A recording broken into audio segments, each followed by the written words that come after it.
So hello everyone, আমরা জিওমেট্রির এর আগে দুটো ক্লাস করেছি। একটাতে রেখা এবং কোণ হয়েছে এবং সেকেন্ড ক্লাসে ত্রিভুজের থিওরিগুলো হয়েছে। তো আজকের এই ক্লাসে চতুর্ভুজের থিওরিগুলো আমরা করব। যেসব থিওরিগুলো বা যেসব উপপাদ্যগুলো পরীক্ষার জন্য ইম্পর্টেন্ট, শুধু সেইগুলোই করব। আগেও বলেছি, জ্যামিতির থিওরিম বা উপপাদ্যের কোনো শেষ নেই, পড়ার কোনো শেষ নেই। তো যেগুলো যেগুলো ইম্পর্টেন্ট আমরা সেগুলোই করব। তো এই চ্যাপ্টারে বিভিন্ন চতুর্ভুজ সম্পর্কে জানবো এবং তাদের কিছু গুরুত্বপূর্ণ উপপাদ্য সম্পর্কে আমরা আলোচনা করব, যেগুলো পরীক্ষায় আসে এক্সাম পয়েন্ট অফ ভিউ থেকে, যেগুলো ইম্পর্টেন্ট। তো চলো শুরু করা যাক। তো প্রথমে জানতে হবে যে চতুর্ভুজ কাকে বলে। চতুর্ভুজ হলো যে চারটি বাহু দ্বারা সীমাবদ্ধ যে জ্যামিতিক চিত্র, তাকেই বলা হবে চতুর্ভুজ। এটাকে বলা হবে চতুর্ভুজ। ঠিক আছে, এবার চতুর্ভুজ অনেক প্রকারের হয়। তো প্রথম যেটা আমরা জানবো সেটা হলো সামান্তরিক। সামান্তরিক সামান্তরিক এর ইংরেজি নাম হলো প্যারালেলোগ্রাম। সামান্তরিক, ঠিক আছে। তো যেসব জিনিসগুলো আমি বলছি এগুলো খুব ভালো করে নোটস করে রাখবে এবং বারবার করে রিভাইজ করবে। এগুলো কিন্তু ওয়ান টাইম পড়ার জিনিস না, বারবার রিভাইজ করলে এগুলো মাথায় থাকবে এবং কোশ্চেনও খুব ভালো করে সলভ করতে পারবে। তো ভালো করে বোঝো সামান্তরিক জিনিসটা কি। সামান্তরিকের চিত্র এরকম হয়।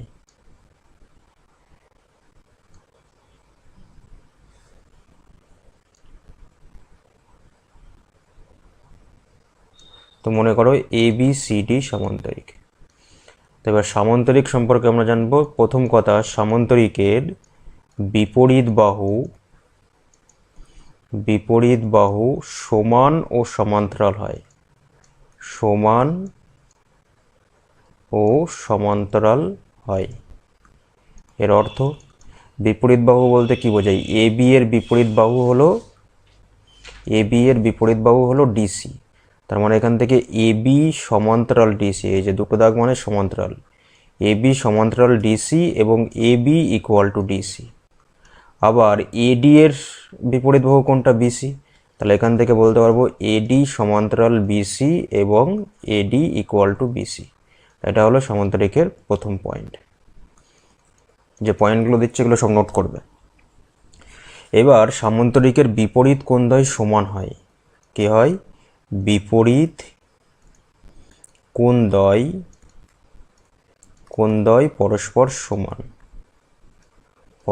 সমান। এর অর্থ হলো এই যে A কোণের বিপরীত কোণ কোনটা? C কোণ। আর B কোণের বিপরীত কোণ D কোণ।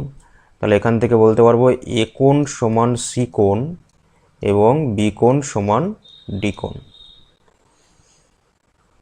3 নম্বর হলো যে পাশাপাশি কোণের যোগফল। পাশাপাশি মানে এই যে A কোণ আর B কোণ, বা B কোণ বা C কোণ, বা C কোণ D কোণ, বা D কোণ A কোণ। পাশাপাশি দুটি কোণের যোগফল। আর এই পাশাপাশি কোণ দুটোর ইংরেজি নাম কি? Adjacent angles. ঠিক আছে, এই যে যোগফল, এই যোগফলটা হলো 180 ডিগ্রি। এটা মাথায় রাখতে হবে। ঠিক আছে, দেখো এটা প্রুভ করে দেখানো যায়। ধরো A কোণটা থিটা, ঠিক আছে, আর এই AB বাহুটাকে বর্ধিত করা হলো। তাহলে দেখো এখানে AB সমান্তরাল DC, আর এই ধরো এটা পর্যন্ত বাড়ানো হলো, এইটা কি ভেদক হবে না? সরি, AD সমান্তরাল BC আর এইটা ভেদক। তাহলে এই কোণটা থিটা হলে এই কোণটাও কি হবে? থিটা হবে, কারণ অনুরূপ কোণ। আর এই কোণটা মনে করো আলফা। তাহলে এই যে দুটো কোণের সমষ্টি একটা সরল রেখার উপরে আছে, এই দুটো কোণ মিলে কত হচ্ছে? 180 ডিগ্রি হচ্ছে না? আর থিটা মানে এ কোণ আর আলফা মানে বি কোণ। তাহলে এই যে পাশাপাশি দুটো কোণের সমষ্টি কিন্তু 180। একইভাবে দেখানো যাবে BC 180, CD 180। বোঝা গেল? এবার দেখো পরের পয়েন্ট কি বলছে, যে সামান্তরিকের কর্ণ দুটো পরস্পরকে সমদ্বিখণ্ডিত করে। সামান্তরিকের কর্ণদ্বয় পরস্পরকে সমদ্বিখণ্ডিত করে। সমদ্বিখণ্ডিত করে এর অর্থ কি? মনে করো এ বি সি ডি সমান্তরিক। কর্ণ বলতে বিপরীত শীর্ষবিন্দু যুক্ত করলে যে রেখা পায় সেটা কর্ণ। তাহলে একটা কর্ণ হবে এসি আর একটা কর্ণ হবে বিডি, ঠিক আছে? এবার এসি আর বিডি পরস্পরকে সমদ্বিখণ্ডিত করছে। মনে করো ও পয়েন্টে ছেদ করছে, তাহলে এই ওটা হবে এসি এরও মধ্যবিন্দু আর বিডি এরও মধ্যবিন্দু। তো ওটা হবে কি এসি এবং বিডি এর মধ্যবিন্দু, যে বিন্দু ছেদ করছে। আর মধ্যবিন্দু মানেই এখান থেকে বলতে পারবো এ ও সমান ওসি, এ দুটো সমান হবে। আর কি বলতে পারবো বিও সমান ওডি। বোঝা গেল? সমান্তরিকের কর্ণদ্বয় পরস্পরকে সমদ্বিখণ্ডিত করে। এবার দেখো সামান্তরিকের প্রতিটি কর্ণ, সামান্তরিকের প্রতিটি কর্ণ সামান্তরিকটিকে দুটি সর্বসম ত্রিভুজে ভাগ করে। সর্বসম ত্রিভুজে ভাগ করে অর্থাৎ দুটো হচ্ছে সর্বসম ত্রিভুজে যদি ভাগ করে, মনে করো এ বি সি ডি সমান্তরিক, তাহলে এখানে এসি কর্ণ, এই এসি কর্ণ যে দুটো ত্রিভুজে ভাগ করছে সমান্তরিককে, মানে ত্রিভুজ এ বি সি আর ত্রিভুজ এডিসি, এই দুটো সর্বসম, এই দুটো ত্রিভুজ সর্বসম। বোঝা গেল? আচ্ছা, সর্বসম ত্রিভুজ মানে আগের দিন আমরা ত্রিভুজের চ্যাপ্টারে পড়েছিলাম কি সর্বসম ত্রিভুজের সব কিছু সমান হয়, তাহলে এদের ক্ষেত্রফলও সমান হবে। তার মানে এখান থেকে বলতে পারি যে সামান্তরিকের প্রতিটি কর্ণ সামান্তরিককে দুটি সমান ক্ষেত্রফল বিশিষ্ট ত্রিভুজে ভাগ করে। সমান ক্ষেত্রফল বিশিষ্ট ত্রিভুজে ভাগ করে, বিশিষ্ট ত্রিভুজে ভাগ করে, ত্রিভুজে ভাগ করে। তাহলে এখান থেকে বলতে পারবো ত্রিভুজ এবিসি এর যে এরিয়া হবে সেটা ত্রিভুজ এডিসি এর এরিয়ার সাথে সমান হবে। বুঝা গেল? এইবার দেখো পরের পয়েন্ট সামান্তরিকের ক্ষেত্রে কি, যদি পাশাপাশি পাশাপাশি কোণদ্বয় সমান হয়, সমান হয়, তাহলে সামান্তরিকটি একটি আয়তক্ষেত্রে পরিণত হয়, একটি আয়তক্ষেত্রে পরিণত হয়। দেখো তো মনে করো এবিসিডি সমান্তরিক, এর দুটো পাশাপাশি কোণ, এই কোণটা আর এই কোণটা সমান থিটা থিটা করে। এবার আমরা কি জানতাম যে সামান্তরিকের পাশাপাশি কোণদ্বয়ের সমষ্টি কত হয় 180 ডিগ্রি। তাহলে এখানে থিটা প্লাস থিটা 180, এই দুটো সমান বলা যায়। তাহলে 2 থিটা সমান 180, তাহলে থিটা সমান কত হচ্ছে 90 ডিগ্রি। এবার শোনো, যদি সামান্তরিকের একটা কোণ 90 ডিগ্রি হয়, তো এই সামান্তরিকটা মনে করো এটা, এই থিটা কোণটা যদি 90 ডিগ্রি হয়, তাহলে এই বাহুটা এই দিকে উঠে যাবে আর এই বাহুটা এই দিকে উঠে যাবে। আলটিমেটলি সামান্তরিকটা কিসে পরিণত হচ্ছে? একটা আয়তক্ষেত্রে পরিণত হচ্ছে। আয়তক্ষেত্র সম্পর্কে আরও ডিটেলস আমরা পড়বো, শুধু এইটুকু জেনে রাখো যে সামান্তরিকের একটি কোণ 90 ডিগ্রি সেটা আয়তক্ষেত্র, আর আয়তক্ষেত্রের বিপরীত বাহু সমান এবং সমান্তরাল হয়, আর এই যে কোণগুলো সব 90 ডিগ্রি হয়। বোঝা গেল এটুকু? এবার দেখো কি বলছে যে আর কোন ক্ষেত্রে সামান্তরিকটি আয়তক্ষেত্র হবে? যদি সামান্তরিকের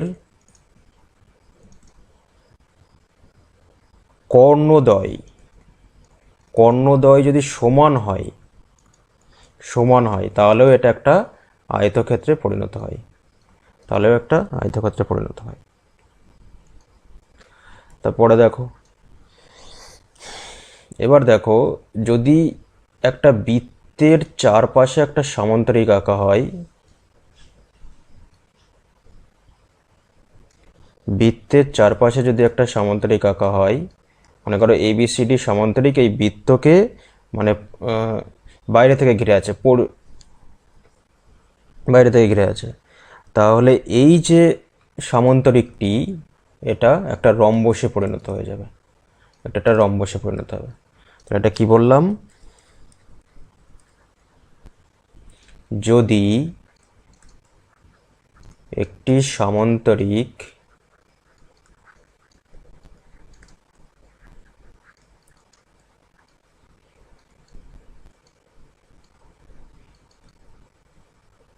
একটি বৃত্তকে ঘিরে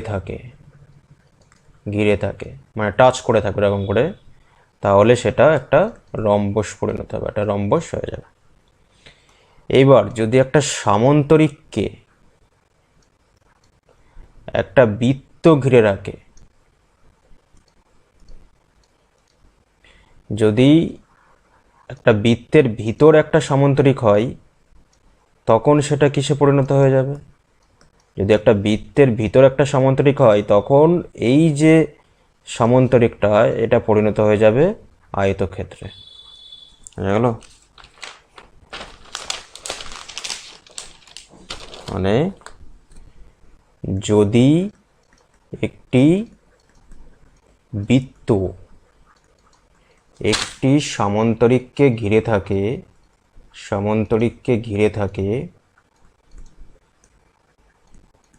তাহলে সেটা কিসে পরিণত হবে? আয়তক্ষেত্রে পরিণত হবে। তো সামান্তরিকের এই পয়েন্টগুলো খুব ভালো করে মনে রাখতে হবে। অনেক সময় এর থেকে ডাইরেক্ট MCQ আসে, তো এগুলো খুব ভালো করে মনে রাখবে। এবার দেখো আমরা সামান্তরিকের ক্ষেত্রফল বের করব। সামান্তরিকের ক্ষেত্রফল, তো সামান্তরিকের ক্ষেত্রফল বলতে কি বোঝাই? দেখো সামান্তরিকের ক্ষেত্রফল মানে বের করার সূত্র কী হবে? তো এখান থেকে অনেকগুলো সূত্র আমি বের করে দিচ্ছি, সেগুলো খুব কেয়ারফুলি দেখো। মনে করো ABCD সামান্তরিক, ঠিক আছে? দেখো সূত্রের বিভিন্ন রূপ কী হয়। তো মনে করো এই AC হলো কর্ণ টানা হয়েছে, AC, ঠিক আছে?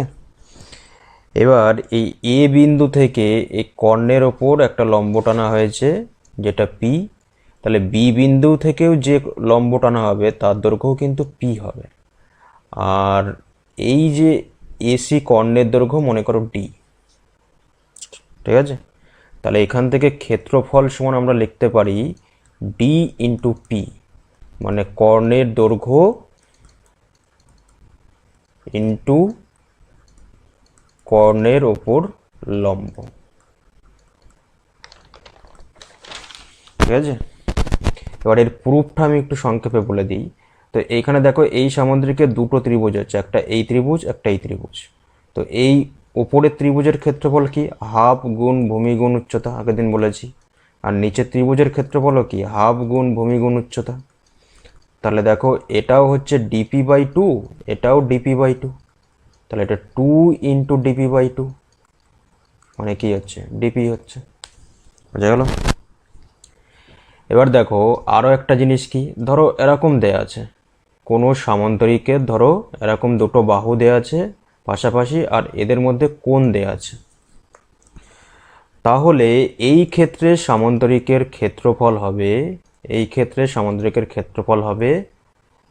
AB সাইন থিটা, মানে এই বাহু দুটোর গুণফল ইন্টু সাইন থিটা, ঠিক আছে? এবার দেখো আরও একটা ক্ষেত্রফলের রূপ কেমন হয়। মনে করো এটা একটা সামান্তরিক ABCD, একটা সামান্তরিক, ঠিক আছে? এই বাহুটার দৈর্ঘ্য A আর এই বাহুটার দৈর্ঘ্য B। আর মনে করো A বাহুর ওপর লম্ব হলো H, আর B বাহুর ওপর লম্ব মনে করো এটা লম্ব HB, ঠিক আছে? তাহলে এই যে A বাহুর ওপর লম্ব যে A আর H, তাহলে এক্ষেত্রে সামান্তরিকের ক্ষেত্রফল A বাহুর ক্ষেত্রে যদি ধরি তাহলে A ইন্টু H হবে। এটা কি করে আসে দেখো, যদি একটা কর্ণ টানা হয় এখান থেকে, তাহলে দুটো সমান ক্ষেত্রফল বিশিষ্ট ত্রিভুজে ভাগ করে। তো এই ত্রিভুজটার ক্ষেত্রফল কি, হাফ গুণ ভূমি গুণ উচ্চতা। আর সেম ওই ত্রিভুজটাই হবে, তাহলে 2 গুণ করে দেওয়া আগে, তাহলে এ ইন্টু এইচ এ হলো এ বাহুর ক্ষেত্রে। সেম ওয়েতে বি বাহুর ক্ষেত্রে কী হবে, বি ইন্টু এইচ বি। এই দুটোই হচ্ছে ক্ষেত্রফল, এই দুটোই হচ্ছে ক্ষেত্রফল। তো এইখান থেকে দেখো একটা সম্পর্ক আসে, তাহলে এখান থেকে বলতে পারি A into H A equal to B into H B, কারণ দুটোই তো একই সামুদ্রিকের ক্ষেত্রফল নির্দেশ করছে। তো এই রেজাল্টটাও এখান থেকে মনে রাখবে। বোঝা গেল? এবার দেখো পরের পয়েন্ট। এবার মনে করো একটা সামান্তরিক A B C D, A B C D একটা সামান্তরিক। এবার এই সামান্তরিকের যদি প্রত্যেকটা বাহুর মধ্যবিন্দু নেওয়া হয়, পি, এটা কিউ, এটা আর, এটা এস, তো এই মধ্যবিন্দুগুলো যুক্ত করলে আমরা দেখো আর একটা চতুর্ভুজ পাচ্ছি পি কিউ আর এস। তো এই পি কিউ আর এস কি, এই পি কিউ আর এসও হবে একটা সামান্তরিক, পি কিউ আর এসই হবে একটা সামান্তরিক। তাহলে এখানে কি পেলাম, যে একটি সামান্তরিকের বাহুগুলির মধ্যবিন্দুগুলি যুক্ত করে, একটি সামান্তরিকের বাহুগুলির মধ্যবিন্দুগুলো যুক্ত করে আর একটি সামান্তরিক পাওয়া যায়, আর একটি সামান্তরিক পাওয়া যায়। বোঝা গেল? এইবার এই যে নতুন যে সামান্তরিকটা আমরা পেলাম, এই সামান্তরিকের পরিসীমা পিকিউআরএস এর পরিসীমা হবে আগের সামান্তরিকের পরিসীমার অর্ধেক, এ বি সি ডি এর পরিসীমা, এ বি সি ডি এর পরিসীমা। আর এর ক্ষেত্রফল কি হবে, পরিসীমা যদি অর্ধেক হয় মানে লেন্থ কম্পোনেন্ট হাফ হচ্ছে, তাহলে ক্ষেত্রফল এর স্কোয়ার হয়ে যাবে 1/4, 1/4 ইন্টু ABCD এর ক্ষেত্রফল। বোঝা গেল এটুকু? এবার দেখো নেক্সট একটা উপপাদ্য। তো মনে করো ABCD একটা সামান্তরিক, ABCD একটা সামান্তরিক, AC আর BD কর্ণ যুক্ত করা হয়েছে।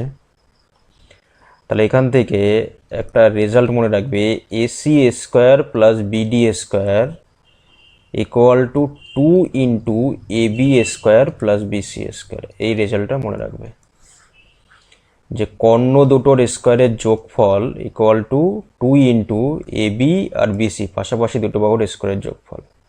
আবার এটা এভাবে লিখতে পারো, AB এর জায়গায় DCও লিখতে পারো, আবার BC এর জায়গাও ADও লিখতে পারো, বা ঘুরিয়ে ফিরিয়ে যা কিছু হয়, এটা কিন্তু বুঝে নিতে হবে, ঠিক আছে?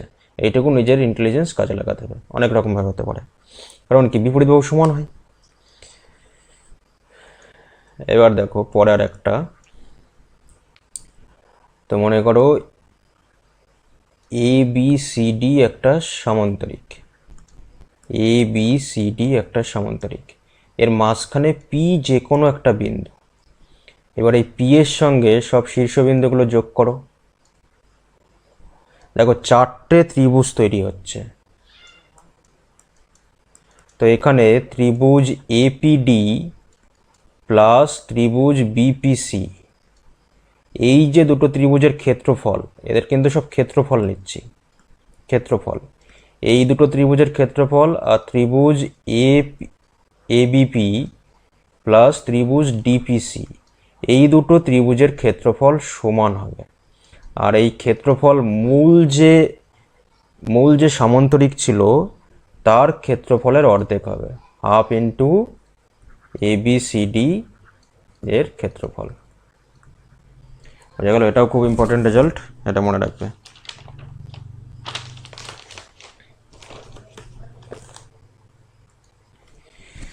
এবার দেখো এরপরে ধরো, এটাও খুব ইম্পর্টেন্ট হচ্ছে পরীক্ষার জন্য।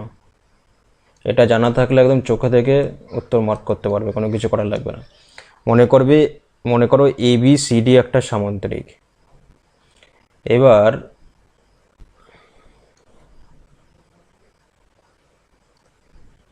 এরকম করে মনে করো দুটো ত্রিভুজ আঁকা হয়েছে।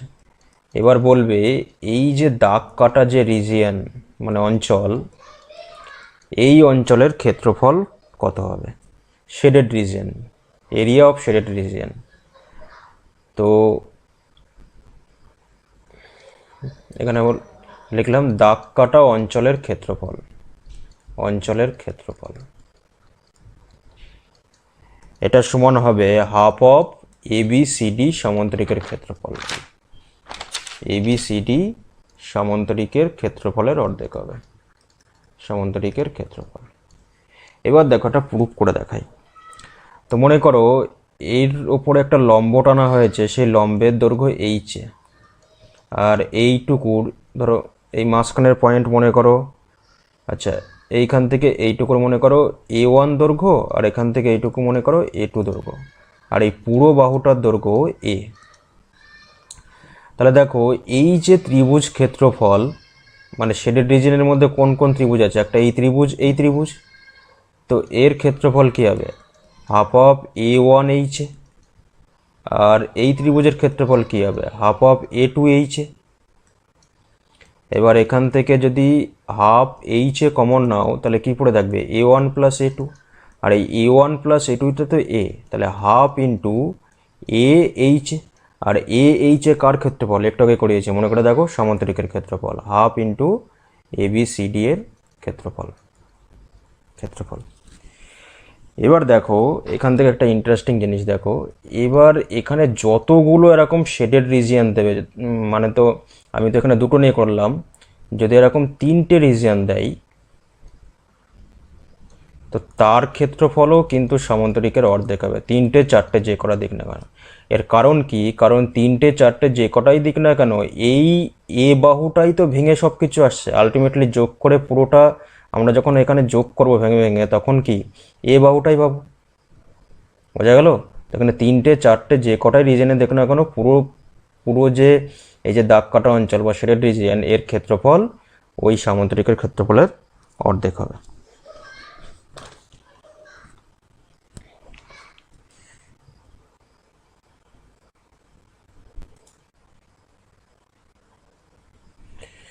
এবার দেখো, এবার আমরা রম্বস সম্পর্কে পড়ব। তো রম্বস কি, রম্বস কিছুই না, রম্বস হলো একটা সামান্তরিক যার 4টে বাহু সমান,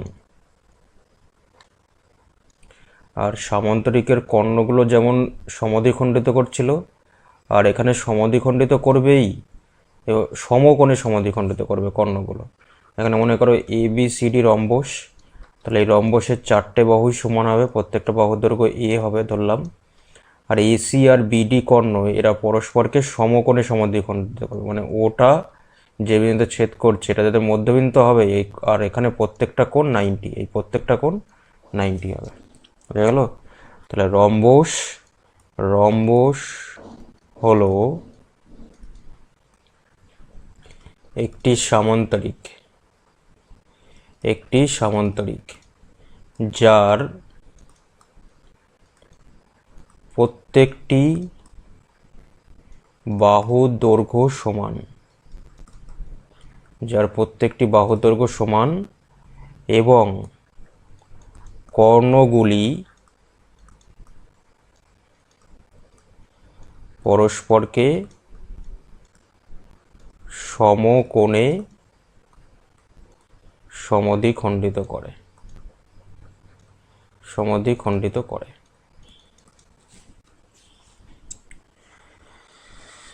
তো এখানে দেখো বাহুর দৈর্ঘ্য আর কর্ণের মধ্যে একটা সম্পর্ক আছে, সেটা জানতে হবে। তো এখানে ধরলাম AC কর্ণের দৈর্ঘ্য D1 আর BD কর্ণের দৈর্ঘ্য D2। তাহলে আমরা যদি ত্রিভুজ AOB, এটা কি সমকোণী ত্রিভুজ যেটার O কোণ 90, তো এর ক্ষেত্রে OB হলো BD এর অর্ধেক মানে D2/2, আর OA কত হবে, AC এর অর্ধেক D1/2, আর AB তো A। তাহলে এই সমকোণী ত্রিভুজের ক্ষেত্রে কি হয়, এই যে লম্ব স্কোয়ার প্লাস ভূমি স্কোয়ার ইকুয়াল টু অতিভুজ স্কোয়ার। তাহলে এখান থেকে বলতে পারি d1/2 তার স্কোয়ার প্লাস d2/2 তার স্কোয়ার আর a স্কোয়ার। তাহলে এখান থেকে d1² plus d2² equal to a square. এই যে রিলেশনটা, এটা জানতে হবে, ঠিক আছে। এখানে কোনো অঙ্কের ক্ষেত্রে বাহুর দৈর্ঘ্য দেওয়া থাকে এবং বা একটা কর্ণের দৈর্ঘ্য দেওয়া থাকবে আর একটা কর্ণের দৈর্ঘ্য বের করতে হবে, তো এই রিলেশন থেকে সব আসবে। এবার দেখো এখানে রম্বসের ক্ষেত্রফল, রম্বসের যে ক্ষেত্রফল তার সূত্র হয় হাফ ইন্টু কর্ণদ্বয়ের গুণফল, হাফ ইন্টু কর্ণদ্বয়ের গুণফল, মানে এটা হবে হাফ কর্ণদ্বয়, এখানে d1 d2, এটা হবে রম্বসের ক্ষেত্রফল। বোঝা গেল এটুকু। এবার দেখো পরে, যেমন সামান্তরিকের মধ্যবিন্দুগুলো হচ্ছে যোগ করে একটা আমরা সামান্তরিক পাচ্ছিলাম। এবার যদি একটা রম্বসের, মনে করো ABCD রম্বস, এর মধ্যবিন্দুগুলো যোগ করে আমরা কি পাবো?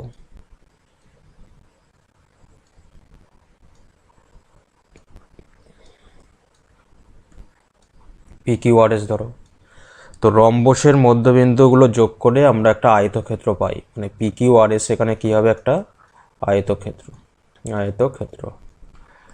তাহলে এখানে কি বললাম যে রম্বসের বাহুগুলির মধ্যবিন্দুগুলি যুক্ত করে একটি রম্বস পাওয়া যায়, একটি রম্বস পাওয়া যায়। বোঝা গেল এটা। এবার দেখো পরে, দেখো পরে হচ্ছে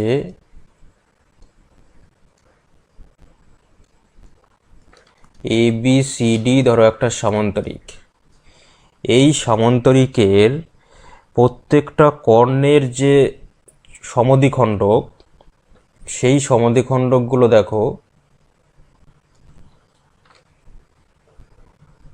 প্রত্যেকটা কোণের সমদ্বিখণ্ডক,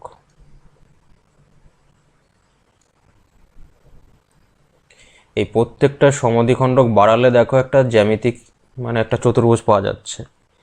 এই যে চতুর্ভুজ, এটা কি হবে? এখানে PQRS, এটা একটা হবে আয়তক্ষেত্র। এই রেজাল্টটা মনে রাখবে। তাহলে কি হলো যে সামান্তরিকের কর্ণগুলির অন্তর সমদ্বিখণ্ডক, এটা অন্তর সমদ্বিখণ্ডক একটি আয়তক্ষেত্র গঠন করে, একটি আয়তক্ষেত্র গঠন করে। এইবার যদি রম্বসের ক্ষেত্রে সেটা করি, তো দেখো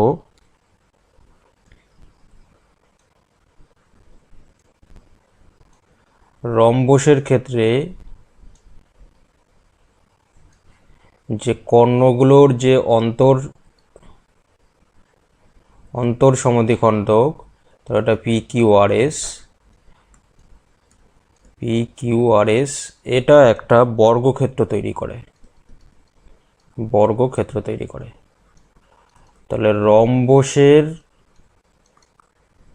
কর্ণগুলির অন্তর সমদ্বিখণ্ডক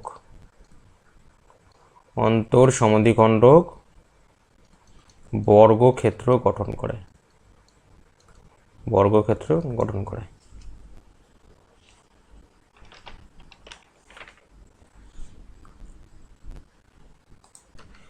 এবার দেখো আয়তক্ষেত্র আর বর্গক্ষেত্র, তো আয়তক্ষেত্র আর বর্গক্ষেত্র একসঙ্গে নিয়ে চলবো। তো দেখো আয়তক্ষেত্র আর বর্গক্ষেত্র,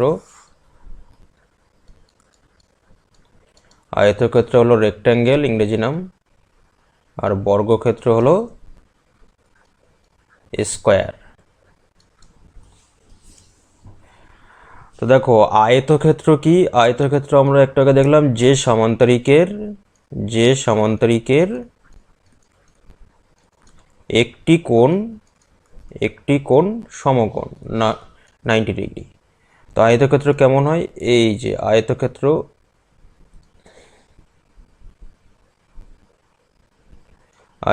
এরকম হয়। তো এর প্রত্যেকটা কোণ হলো সমকোণ, আর এর বিপরীত বাহু সমান হয়,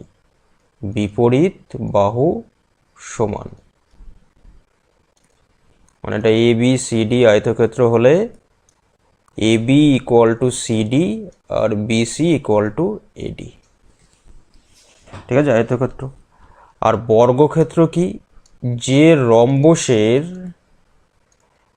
রম্বসের একটি কোণ 90, বর্গক্ষেত্র এরকম হয়। তাহলে যেহেতু রম্বসের একটা কোণ 90, মানে এই কোণগুলো 90, আর প্রত্যেকটা বাহু কি হয়? সমান হয়। বর্গক্ষেত্রের প্রত্যেকটা বাহু সমান, মানে ABCD যদি বর্গক্ষেত্র হয় প্রত্যেকটা বাহুই সমান হবে। এ ধরলে প্রত্যেকটা বাহু এ হবে।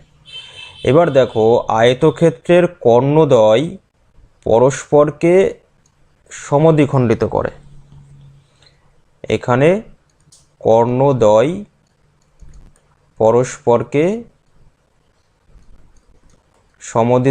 সমদ্বিখণ্ডিত করে এবং কর্ণদ্বয়ের দৈর্ঘ্য সমান হয়, মানে কি AC ইকুয়াল টু BD, কিন্তু সমকোণে সমদ্বিখণ্ডিত করে না। আর বর্গক্ষেত্রের কর্ণগুলো কি হবে? সমকোণে সমদ্বিখণ্ডিত করে। এর কর্ণদ্বয় সমকোণে সমদ্বিখণ্ডিত করে। এখানেও কর্ণের দৈর্ঘ্য সেম হয়। মনে করো D1 D2 দুটো কর্ণের দৈর্ঘ্য D, তাহলে এই কর্ণের দৈর্ঘ্য থেকে বর্গক্ষেত্রের ক্ষেত্রফল হয় A সমান half of D square, half into কর্ণের দৈর্ঘ্য স্কোয়ার। বোঝা গেল এটুকু? এবার দেখো, এখান থেকে একটা ইম্পর্টেন্ট জিনিস,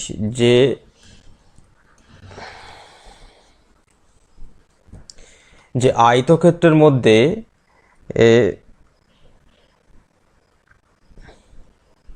মানে আয়তক্ষেত্র কোনো বৃত্তকে ঘিরে থাকতে পারে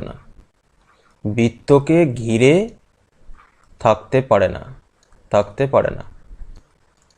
এর ইংরেজিটা হলো ক্যান নট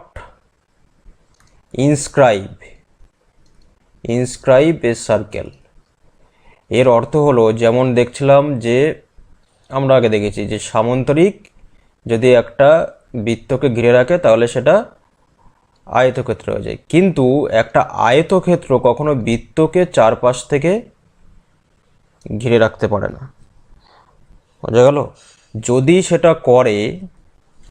সেটা করে তখন সেটা বর্গক্ষেত্রে পরিণত হয়। ঠিক আছে? আর একটা, এবার দেখো, ধরো বৃত্তের মধ্যে যে সর্ববৃহৎ আয়তক্ষেত্র আঁকা যাবে, বৃত্তের ভিতর যে সর্ববৃহৎ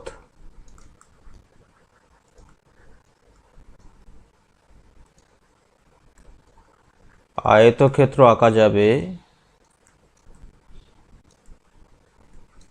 সেটি হবে একটি বর্গক্ষেত্র। বুঝা গেল? Largest rectangle inscribed in a circle is a square, এটা মনে রাখবে। এবার দেখো, এই আয়তক্ষেত্রের খুব একটা ইম্পর্টেন্ট উপপাদ্য, এটা রেজাল্ট মনে রাখবে।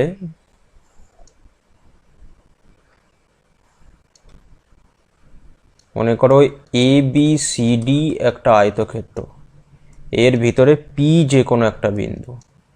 এবার P এর সঙ্গে সব পয়েন্টগুলো যোগ করো। তাহলে এখান থেকে আমরা বলতে পারবো যে PA square plus PC square equal two PB square plus PD square. খুব ইম্পর্টেন্ট এটা দিয়ে প্রচুর অঙ্ক আসে পরীক্ষায়, VVI। ঠিক আছে, খুব ভালো করে মনে রাখবে। এটা মনে রাখার নিয়ম কি? PA PC একদিকে থাকবে, PB আর PD একদিকে থাকবে, তাই স্কোয়ার করে যোগ করতে হবে।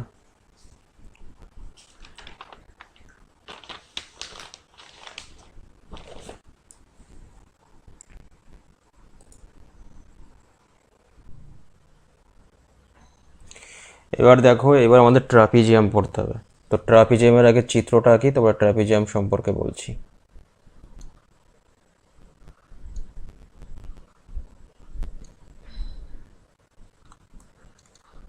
তো এটা একটা ট্রাপিজিয়াম। ট্রাপিজিয়ামের কি হয়, এক জোড়া বিপরীত বাহু, এক জোড়া বিপরীত বাহু সমান্তরাল হয়। তো এখানে কোনটা কোনটা সমান্তরাল, এ বি আর ডিসি। আর যে বিপরীত বাহু জোড়া আছে, যেমন এখানে এডি আর বিসি, এই দুটো বাহু হলো তির্যক বাহু, তির্যক বাহু। এবার যে ট্রাপিজিয়ামের তির্যক বাহু সমান, যদি এডি ইকুয়াল টু বিসি হয়, তাহলে এখান থেকে এ বি সি ডি এটাকে বলা হবে সমদ্বিবাহু ট্রাপিজিয়াম, সমদ্বিবাহু ট্রাপিজিয়াম, সমদ্বিবাহু ট্রাপিজিয়াম। ইংলিশে বলে আইসোস্কেল ট্রাপিজিয়াম, আইসোস্কেল, আইসোস্কেল ট্রাপিজিয়াম, ট্রাপিজিয়াম। আর এই সমদ্বিবাহু ট্রাপিজিয়ামের যে কর্ণ হবে, কর্ণদ্বয়, এদের কর্ণদ্বয়ের দৈর্ঘ্য সমান। সমদ্বিবাহু ট্রাপিজিয়ামের কর্ণদ্বয়ের দৈর্ঘ্য সমান। বোঝা গেল এটুকু? এবার দেখো এখান থেকে, এবার হচ্ছে ট্রাপিজিয়ামের ক্ষেত্রফল, ট্রাপিজিয়ামের ক্ষেত্রফল। তো ট্রাপিজিয়ামের ক্ষেত্রফল কি হয়,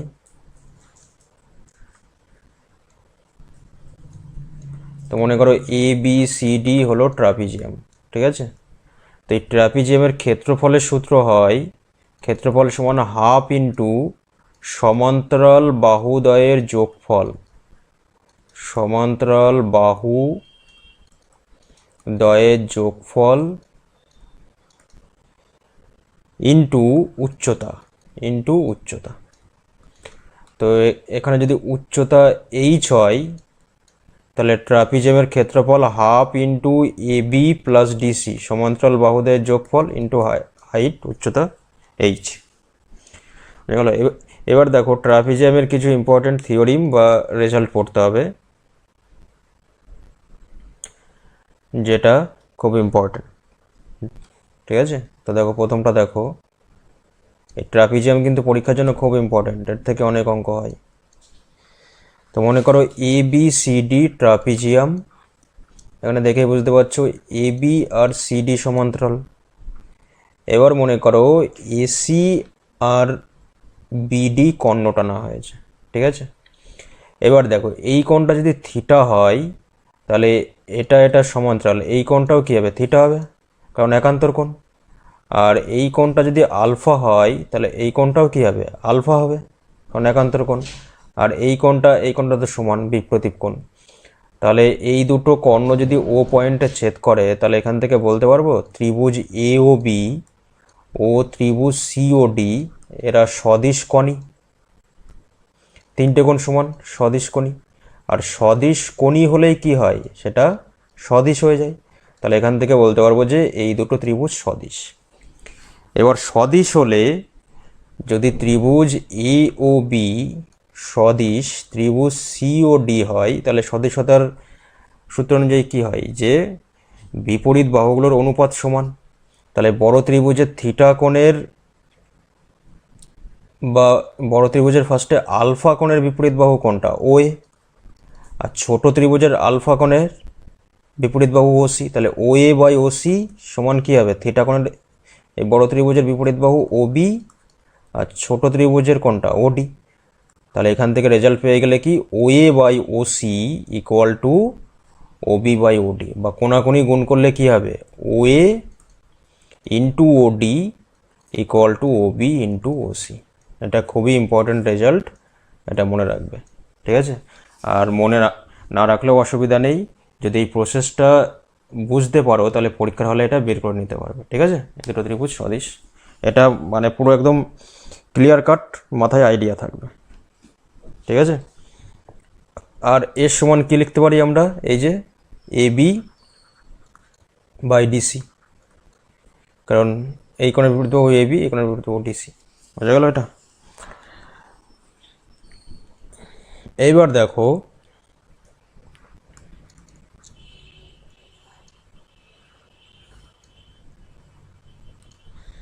মনে করো এ বি সি ডি হলো ট্রাপিজিয়াম, যার এ বি সমান্তরাল ডিসি। এই এডি বাহুর মধ্যবিন্দু পি ধরা হলো, আর বিসি বাহুর মধ্যবিন্দু কিউ ধরা হলো। এবার এই পি কিউ যুক্ত করা হলো, ঠিক আছে? পিটা হলো এ বি এর মধ্যবিন্দু,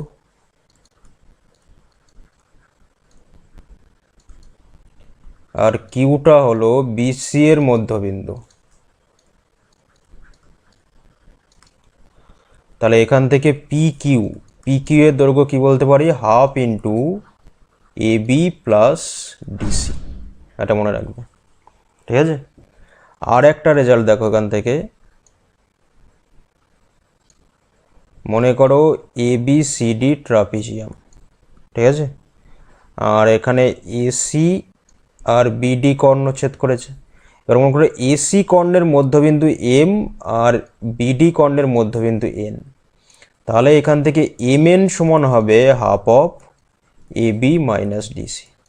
তাহলে এক্ষেত্রে কি এমটা কি?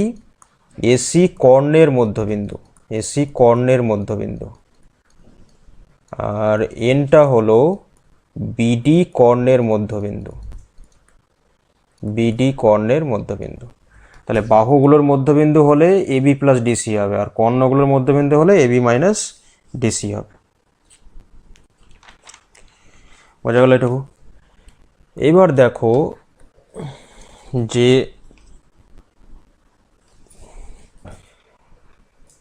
কোনো বৃত্তের মধ্যে যদি কোনো ট্রাপিজিয়াম আঁকা হয় তাহলে সেটা সমদ্বিবাহু ট্রাপিজিয়াম হবে, ঠিক আছে? বৃত্তের মধ্যে কোনো ট্রাপিজিয়াম হলে সেটা সমদ্বিবাহু ট্রাপিজিয়াম।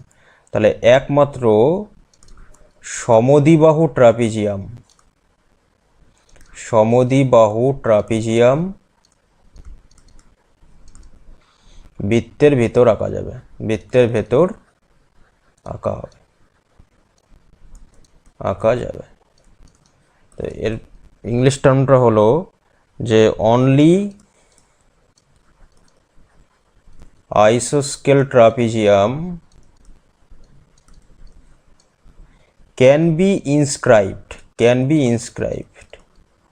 এটা বাংলায় দেখো একটু অন্যরকম হতে পারে, কিন্তু ইনস্ক্রাইব এটা মনে রাখবে যে বৃত্তের ভিতরে আঁকা যাবে, can be inscribed in a circle.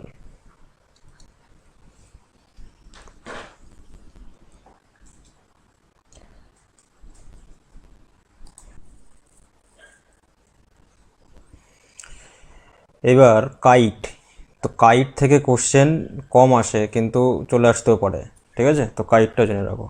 তো ফার্স্টে কাইটের চিত্র আঁকি।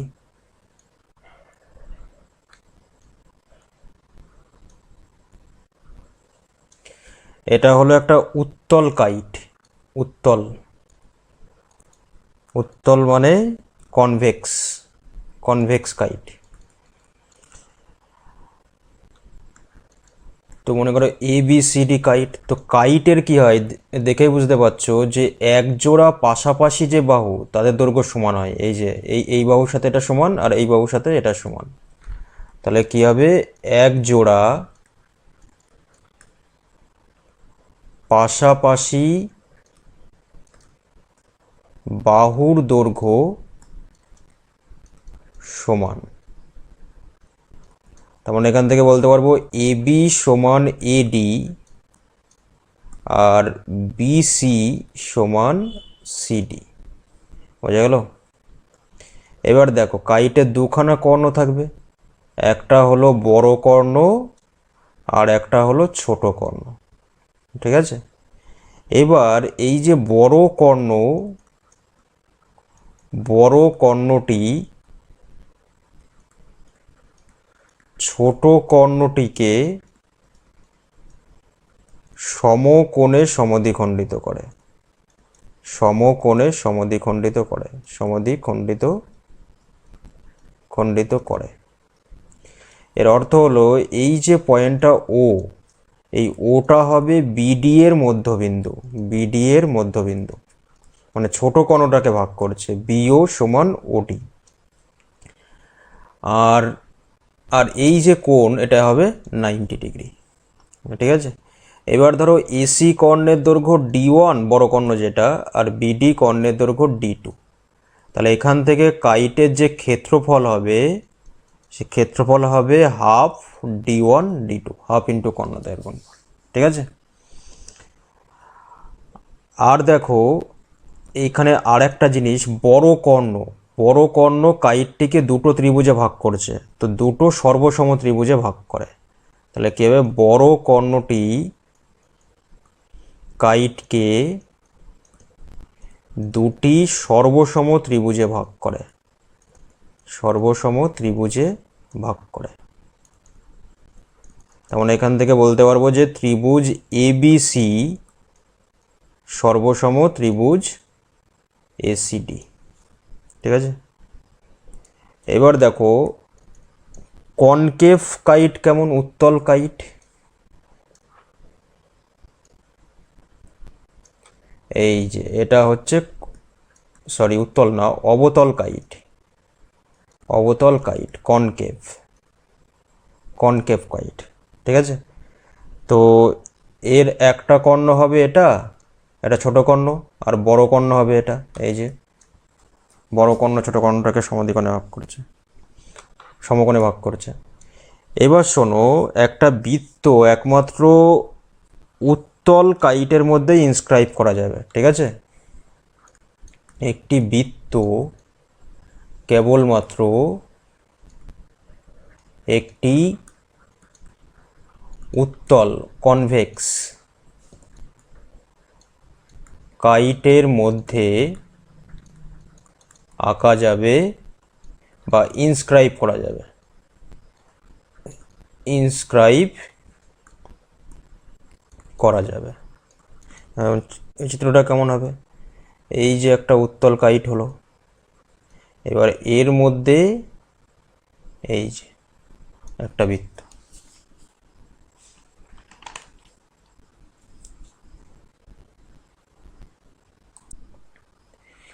এবার দেখো বৃত্তস্থ চতুর্ভুজ।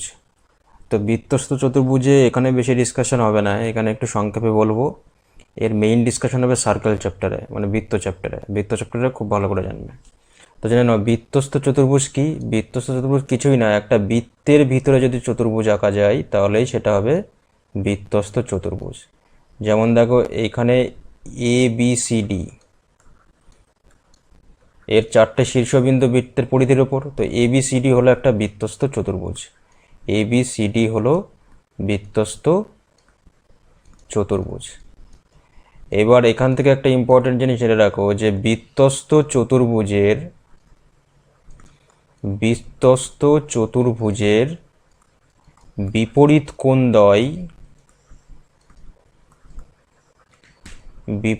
কোণদ্বয় সম্পূরক হয়। এর অর্থ কি, মানে এ কোণ সি কোণ সম্পূরক, মানে এ কোণ প্লাস সি কোণ হবে 180 ডিগ্রি, আর বি কোণ প্লাস ডি কোণ হবে 180 ডিগ্রি, ঠিক আছে। এবার এখান থেকে দুটো ইম্পর্টেন্ট রেজাল্ট মনে রাখতে হবে। তো দেখো কি,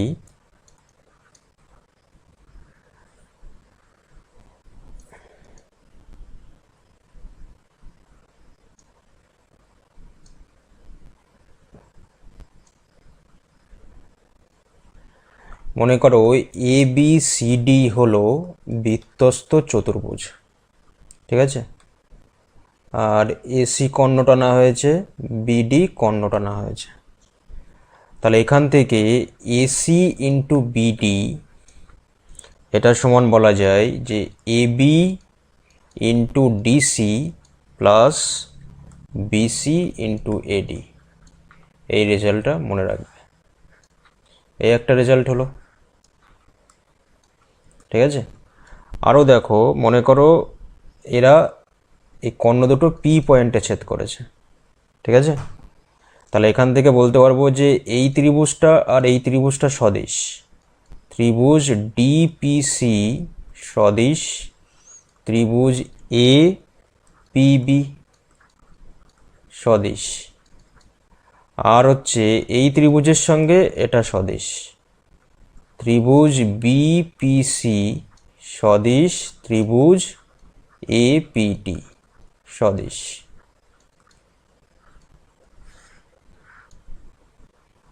আরও একটা রেজাল্ট এখানে জেনে রাখো যে যদি এখানে বলে দেওয়া থাকে ডিপি সমান পিবি হয়, যদি ডিপি সমান পিবি হয়, তাহলে এখান থেকে বলতে পারবো যে এই যে ডিপি সমান পিবি, তো বি পয়েন্টটাকে ধরো, তাহলে এবি ইন্টু বিসি এটা সমান বলতে পারবো যে এডি ইন্টু ডিসি,